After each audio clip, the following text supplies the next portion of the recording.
Greetings, Internet. Welcome to Aaron Plays, and I hope you're doing fantastically well. As you can see, this is me recording whilst I'm lying in my bed, recovering from a hospital stay and operations. If you want to check the channel update from which I recorded yesterday for January 24, I explain a little bit more. And why I'm doing this and not actually gaming. Well, I promise this sort of episode going through my Wargaming personal journey.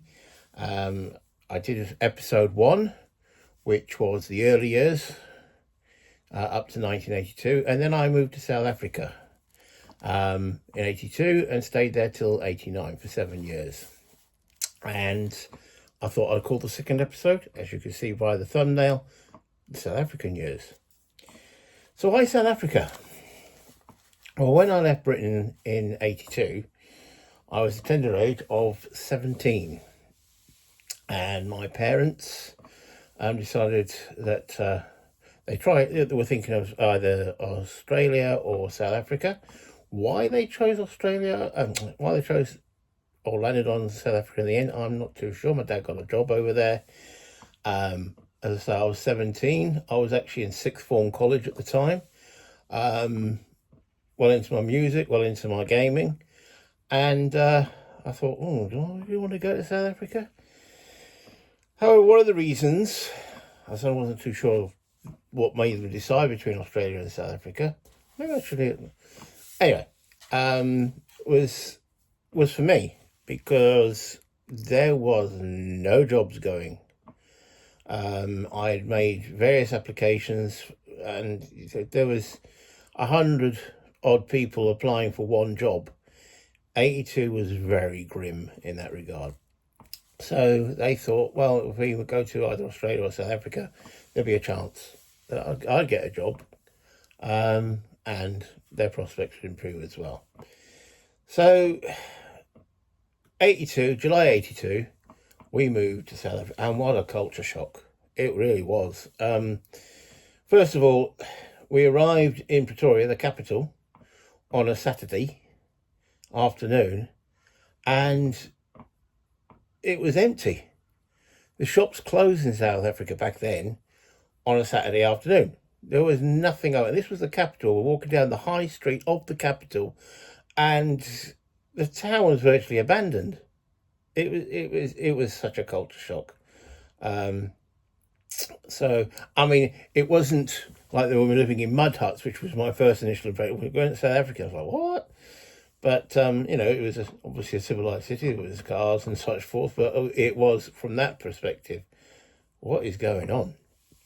But, so we moved, we were in a hotel for a start. Then we moved into a rented accommodation. And the first thing, well, the music, I was into, as I say, me punk rock music and such forth. I've been going to a few gigs. Nothing like that going on.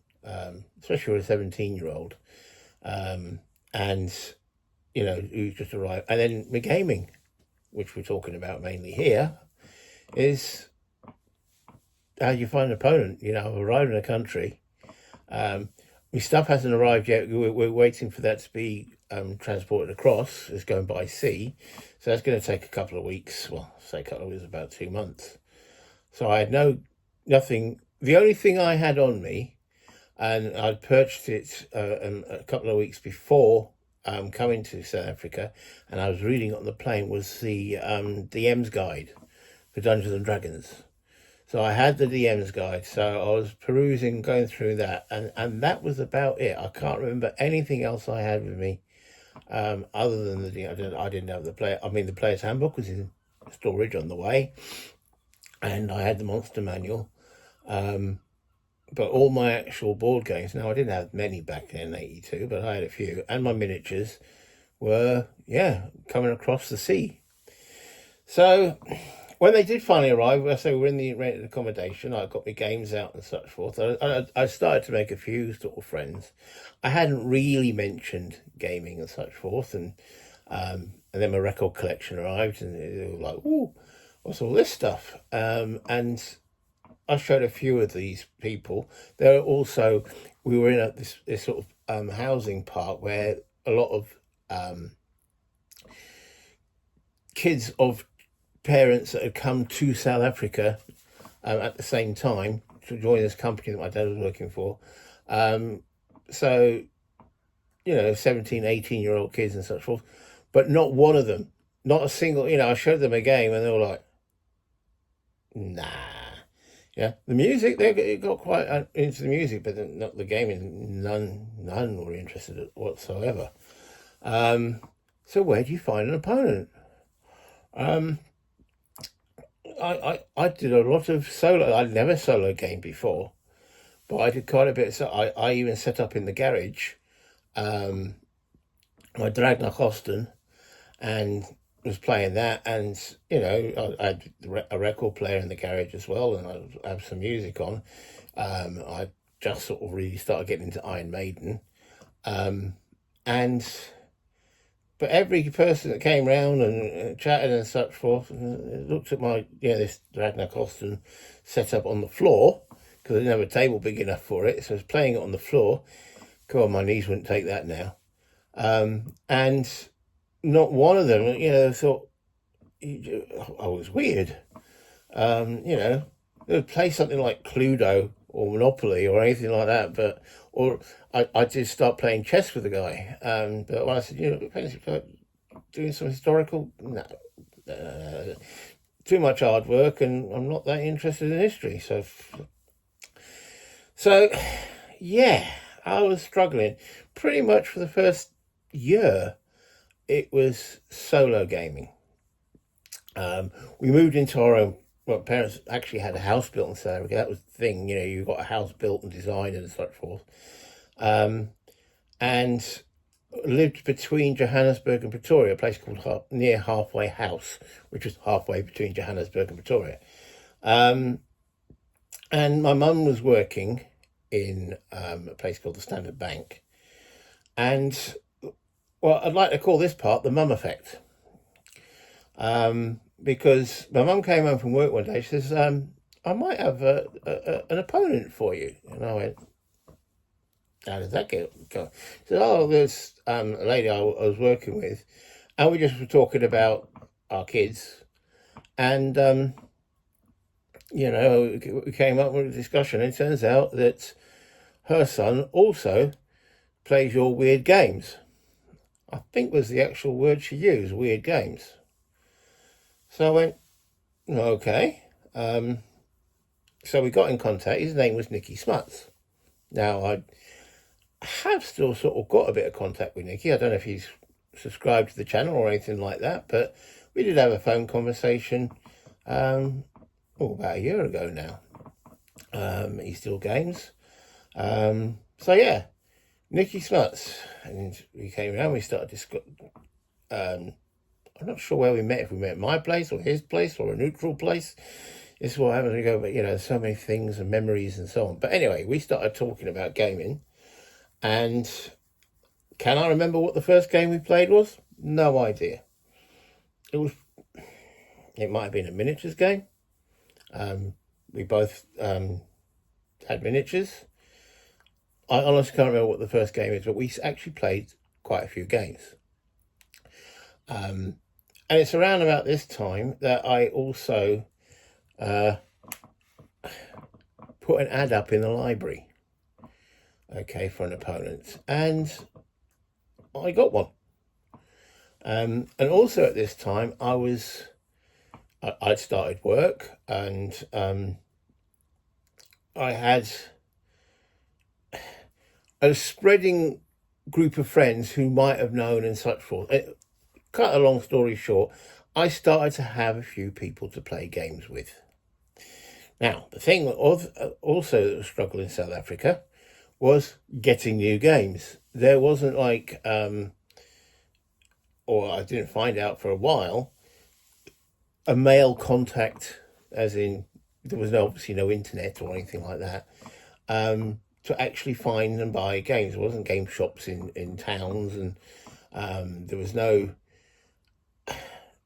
easy access to get games. I mean, I was still able to get the general magazine because I could go overseas to get it. I still had my contact with the shop in Liverpool, which I actually bought games from. But I couldn't afford the postage rates to actually bring games. So I got the General magazine every now and again. But that was about it. So new games was a struggle. Around this time also, I started dating a girl. Yeah, I don't know, love comes into it at some point. She was a German girl. I'd met her at the Oktoberfest in Pretoria. It was a fair German community over there. There was a German school, and they held Oktoberfest in October. So we started going out, and when she was around my place, we were just doing things that teenagers do, and she saw on my bookshelf my Dungeon Master's Guide and Player's Handbook and such forth. She says, "What's this?" So we had a discussion about Dungeons and Dragons, and she was like giving me the look. I thought, one way to lose a girlfriend, maybe. The next time I went round her place, there was two other people who were her friends, two lads, both German, and she told them about this Dungeons and Dragons, and they were interested too. So with 3, suddenly became 5, I was running a Dungeons and Dragons game, which I hadn't thought I'd be able to do. How do you get people in Dungeons and Dragons? Well, it turns out, talking to your girlfriend about it, taking the risk of losing said girlfriend, and then the girlfriend bringing around her mates, and all of a sudden you've got a group. And these 4 individuals plus me, you're making 5, but these 4 individuals at the German school, Pretoria, it spread like wildfire because they were taking photocopies of my rule book, and they started running their own groups too. And suddenly there was about 20-25 people playing Dungeons and Dragons in the German school, Pretoria. I thought, okay, that went exceedingly well. But and then I had a game also that I'm trying to remember the exact steps I got into squad leader. Now,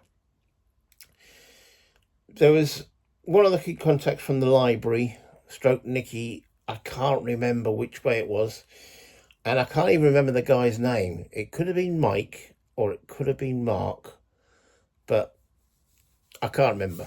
Anyway, we made contact, and he wanted to know if I wanted to play a game called Squad Leader. I hadn't sort of played. I'd heard of it, but I'd never played it. I hadn't even seen it back when I was in Britain. So, Squad Leader. Okay. So I went round his place and I played Guards Counterattack. The quintessential Squad Leader. I was blown away. Quite literally. I was slaughtered, but I lost the game massively. I do remember that much. Can't remember the guy's name, but I do remember my first game of Squad Leader. I was absolutely, torn to pieces. I was playing the Russians. I had no concept of how to attack over open ground. I had no concept of firing, suppressive or prep fire and all that lot. I just played, but I still thought, wow. So we played probably about 12 games in total, give or take, slowly going up in size. We played a couple of the scenarios from Squad Leader. He also had Cross of Iron, Crescendo of Doom. I can't remember if he had GI, but anyway. And then all of a sudden, and I think this was down to his wife, he decided he didn't want to play war games at all.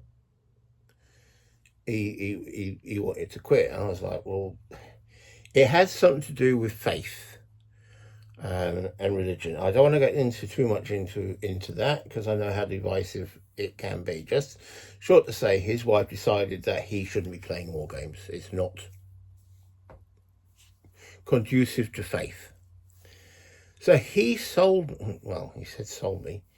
I think he literally gave it to me, his squad leader collection, and that's how I got squad leader. I don't think I even paid for it. I think he said, no, you can have it. And he had a few other games as well. Can't remember what they were. I know I took some of them and someone else took a few as well. But the main one I remember was squad leader. And I introduced one of my girlfriend's friends to squad leader, who then became my quite frequent opponent. And that was a guy called Raphael, who I'm also still in contact with. He now lives in Switzerland. Raphael was one of my people that played a lot of squad leader with, and Dungeons and Dragons. He was one of the group that I maintained with my said girlfriend at the time. So it was not that many opponents. Nikki and I also played squad leader, and it was around about that time I also picked up a game. Now you're going to say, oh, how did you pick up a game? Well, I had found out that there was a shop in Cape Town. Now, that's about 1,200 miles from Pretoria, but there was a shop in Cape Town called Gamma Games. One of the people I had been playing games with at this time had mentioned Gamma Games. There was a shop down there, and they did do, like they did in England, mail order, 28 delivery. So it's like a spreading network of gaming. I'll start to find things out and speak to different people. The exact sequence of who these were, when they were, and so on is a little bit vague in my memory. But I do remember just shortly after squad leader, I started playing Third Reich. And I, again, was blown away.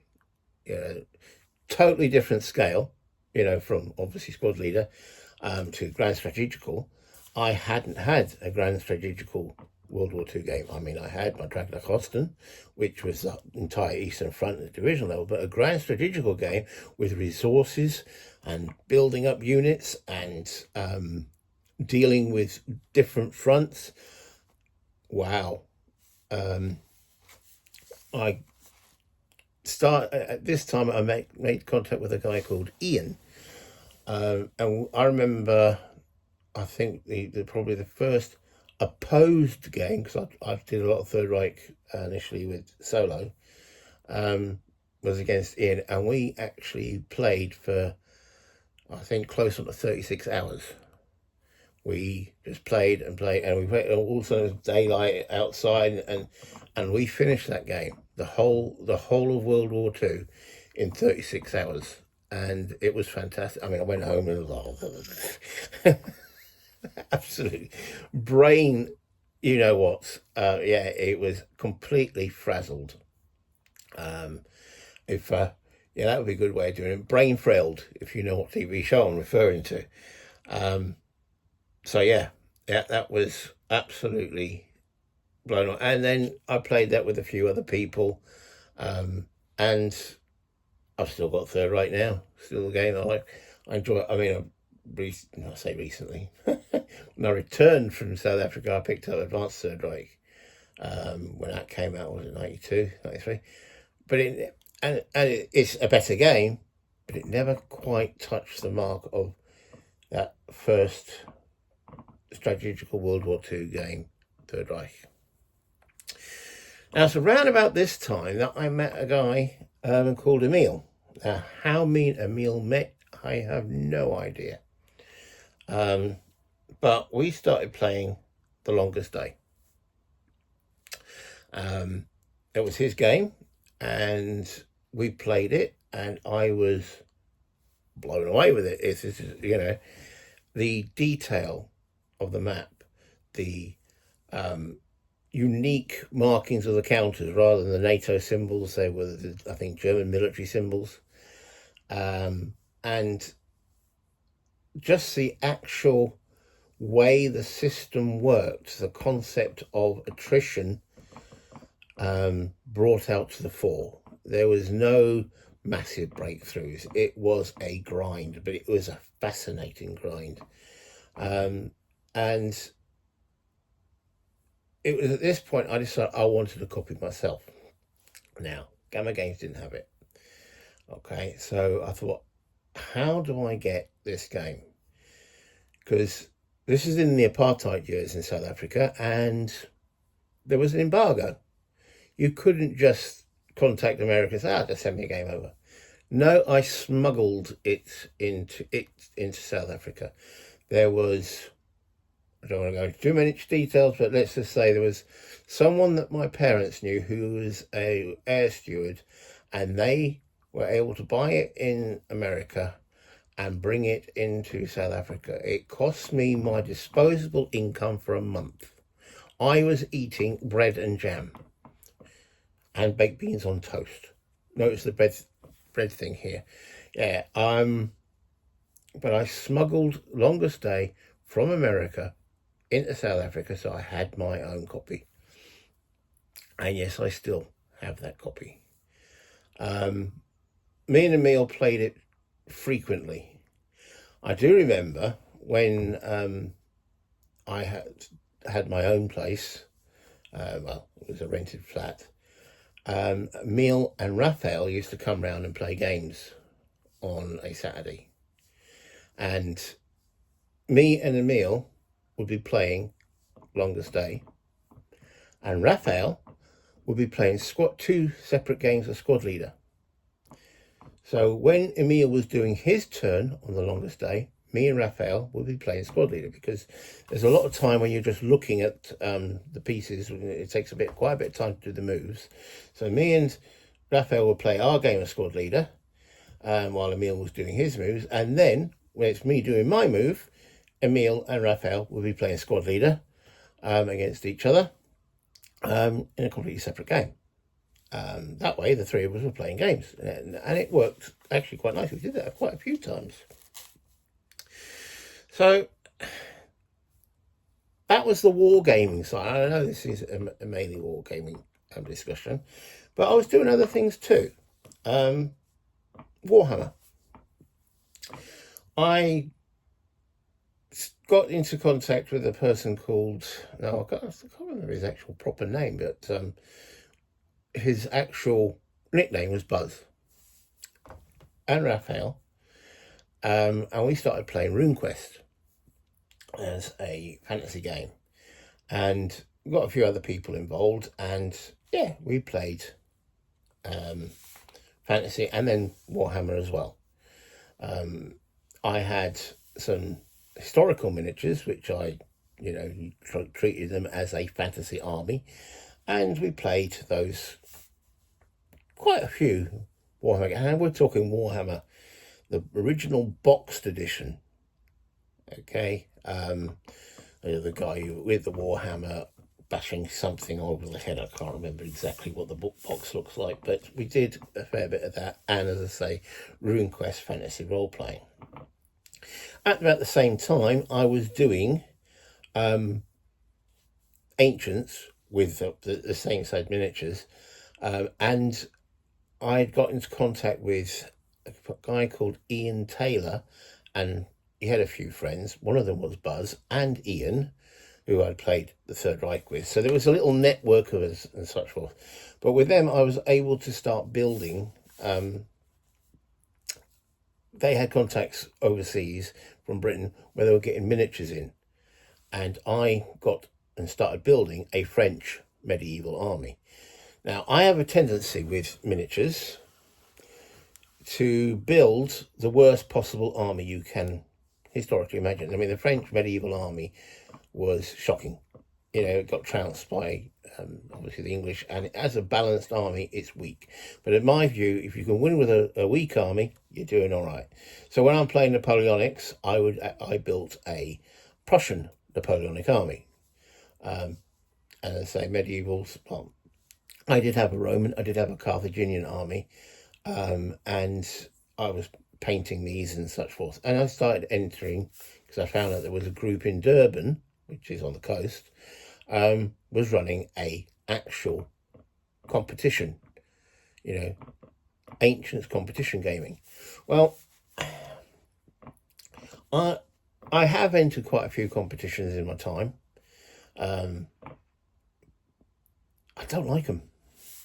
It changes me into a nasty bastard. Okay, and I also see that in other gamers. Once you start bringing competition in, a lot of the fun goes for me. Especially when you're playing someone and you can quote the rule book verbatim, however, misses a comma in that verbatim, which changes the concept of the sentence. Yeah, rather bad incident on that one. Also around about this time, if you've watched the previous episode, there was 2 incidences where I had a run-in with the law. This is now the 3rd incident with my run in the law and gaming. Okay. I was living in a place called Lendan. I'd moved out of home from my parents. I was in... so this is where the sequence breaks up a little bit, because I was playing that Longest Day when I was still in this Lendan place, but I was also, when I moved into my flat with... and then started playing Longest Day with Raphael, was actually after this incident. So I jumped a little ahead there. But anyway, the police incident we're talking about. I was living in London. I was sharing a room with a guy, and I had a fairly sized table on there, and I was playing diplomacy. 7-player diplomacy. I managed to get 7 people together who were interested in playing this game. Now, we had a room, and then there's other rooms in this. It wasn't a block of flats because it was a room, but it was a block of rooms. And there was a passageway outside my room, and it looked down onto a courtyard and such forth. But anyway, suffice to say, we're playing diplomacy. So when you're playing diplomacy, you go off and scuttle into little corners and start jibber-jabbering with others and making alliances and such forth. And then, partway through the game, these 2 police officers knocked on the door. I mean, the door was actually open because there were people out in the passageway, as I say, discussing. And they had been alerted to subversive incidences that other people have heard. Other tenants of this block of rooms had heard us gamers talking about undermining Russia, doing attacks on Germany and Austria, and infiltrating Turkey and such forth, and assumed that we were some cabal of international terrorists. And they brought the police and called the police. We were like, we're playing a game. And then we invited, obviously, the police in, and they said we had this diplomacy set on the table. And then once we explained, they just laughed it off. But they said maybe not talk too loud in the passageways in and around. So the previous 2 police incidents, as I've described, one was me doing shoplifting, and 2, the other one was me refusing to show what was in my bag to police officers because the bag looked suspicious. This one, well, the police coming to your door and saying, what's going on? We've heard that the subversive speech going on around was a little bit of a shock, especially South African police, because they are armed. Okay, so you've got guys coming in with pistols strapped to them and such forth. Now, I know for you Americans that might not seem unusual, but for us, our police are unarmed. So in South Africa, where the police are armed and it's taken very seriously, it was a little bit of a shock. So I call that the diplomacy police incident. Also around about that time, as I said, I've been buying games from Gamma Games by Post. I actually did a trip to Cape Town. going down Nature's Valley on with this is a different girlfriend, with her brother and his girlfriend. We went and did a trip all the way down to Cape Town, going from Pretoria down to Durban, then Durban all the way down the coast. Absolutely beautiful country. Once we got to Cape Town, obviously the first place I wanted to go wasn't Table Mountain, wasn't it was just, it was Gamma Games. And for a game-starved individual, this was amazing. And it was in there that I discovered 2 games. Well, there was a lot of games I discovered, but there was 2 games I bought. I would love to have bought more, but that was all I could afford. And, well, actually, one of the 2 games was actually 3 games in its own right. Or 2 games in its own right. And anyway, short to say, I bought ASL. Okay. It was, so this was by now, but we're talking about 1985. ASL. It just come out, and they had, so yeah, how Gamma Games got around the embargo, they might have had their own way of doing it. I have no idea. As I say, they didn't have Longest Day, but they had ASL. So I bought the rule book, and I bought Beyond Valor, and I bought Paratrooper. Now, is that 85, 86? Give or take that, I can't remember the exact year, but that's what I bought myself. And the other game I bought was Up Front. So a squad leader based card game. Wow. And yeah, so for the rest of the trip, yeah, I was reading, the rule book and such forth, and played Up Front, and couldn't play ASL at that point until we got back to Pretoria. Well, I say Pretoria, yeah, my flat was in Pretoria, and then started playing ASL with Raphael.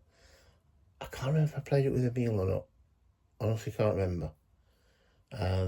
Or if we were still playing Squad Leader. I do remember playing ASL with Nikki as well. Me and Nikki were still playing games. We were playing miniatures, and I know we played some ASL as well. But my main opponent of ASL was Raphael. We played quite a few games and worked our way through.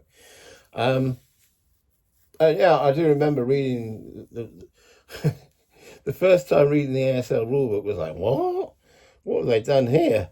Because the layout of the ASL rulebook was, well, they corrected it in the second edition, because I think one of the very first rules was collateral attack in the actual rulebook, and it was like, what on earth are they talking about? But once you start pitching it together and working it out, it started making a lot of sense. And it was around this time that I had Raphael move in he became a flatmate. He moved in. And we actually did quite a lot of gaming. From role-playing through to Warhammer, through to ASL, and such forth. Now, so the main games I was playing at this time, because again, there wasn't many games I could get. So ASL was taking up the majority of my gaming time. I say Longest Day, every now and again, though that started to diminish. I think Emil, I don't know if he went to university or something like that. We sort of lost contact. And then if you remember my mentioning, I was playing the ancient games and playing competitively, but that sort of decreased as well, because I said I didn't like playing competitively that much. But with Ian, and there was a friend of his, I can't remember his name, who painted some miniatures. I bought an painted orc army of him, and was using that with the ancient rules as an Aztec army. I built it as an Aztec army, but there was orc miniatures, and I took that to one of the competitions, and it was definitely frowned upon. So it was based on the Orc army list, the Aztec army list, which is in there. If you could have Aztecs playing ancient Greeks and Chinese, what's the stretch of playing them as Orcs playing against ancient Chinese and such forth? Yeah, it was frowned upon, but I still played them, and they did pretty well. But also at this time, the Ian, Buzz, and such forth, and a few other South African guys, I can't remember the names, Rupert name comes to mind, formed up a gaming club in Pretoria. And that was held once a month in a school's, I think it was a school or a college's sports hall, using tennis table tables as board games, as the things. And we played Napoleonics. Said Prussians came out quite frequently in that one. World War II. What rules did we use for that? I think they were the WRG 1925 to 1950. The Napoleonic ones was again the WRG, but then I do remember another set, but I can't remember what they were called. And obviously the Ancients, that was also WRG. I mean, WRG pumped out some rules sets, and I think at that time 7th edition was just coming out. So yeah, so we're now talking about 87, 88, and upon my return, 89. A lot of my gaming was done at that gaming club, and most of it was miniatures, such as I just mentioned. I tried to get some of these miniatures guys into board games, such as Longest Day and such forth, but an ASL. But no, they liked the tactile feel of their miniatures and spending a good hour setting up all their pieces and such forth, and discussing, and it was fun. Yeah, don't get me wrong, I enjoyed it too, but I'm always primarily a board wargamer first, miniatures second, role playing probably third. Second and third, those two alternate between the two. So then, by about this time, I decided it was time to leave South Africa. Now, the girlfriend at the time, she was also German, and she'd had to leave South Africa because her father's visa had run out. And I went and visited her in Germany, and we went as a pair to Britain. And I decided at that point that I wanted to come back to Britain, and she would actually come to Britain as well. That sort of didn't pan out, but me coming back to Britain did. And yeah, gaming, I mean, so we're talking 89. I had a field day, but I will discuss my return and what games I purchased in the next episode of this. So that would be next. I hope that sort of makes sense. I mean, I took some notes. Some of the things, the exact sequence is not quite correct.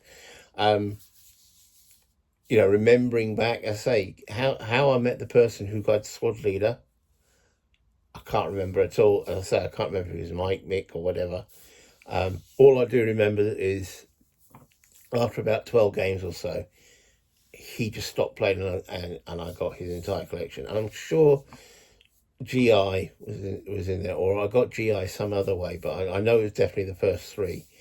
The original Cross of Iron and so forth. And really, it's once I'd got squad leader, my gaming tangent really sort of blossomed, because from squad leader then became up front and ASL, and as you will see in the later episode, ASL became quite a strong driving force in my gaming and in my selection of other games. So yeah, the South African years, 1982 to 1989. I'm sorry that there's obviously no box art, but you know what these games look like anyway. If you're watching this, you know what the Third Reich box art looks like. You know what the Squad Leader box art looks like, the Longest Day and such forth. The one game I do miss playing out of all of those is the Longest Day. I haven't played that now for quite a while. It is one of my favourite games. I really do enjoy that. I have very fond memories of playing that. With games with Emil, and there was a few other people I played with subsequently of the game. So yeah, it's one of those games that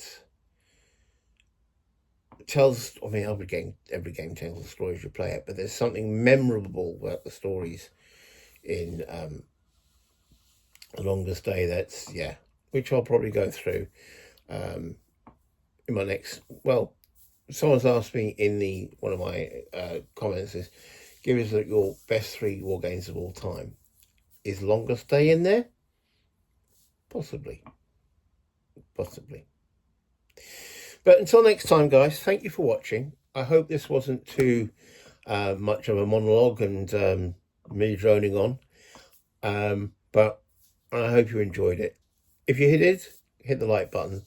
Subscribe if you haven't subscribed already to my channel. It'd be much appreciated. And any comments, any thoughts, tell me your journey in the comments, you know, the process.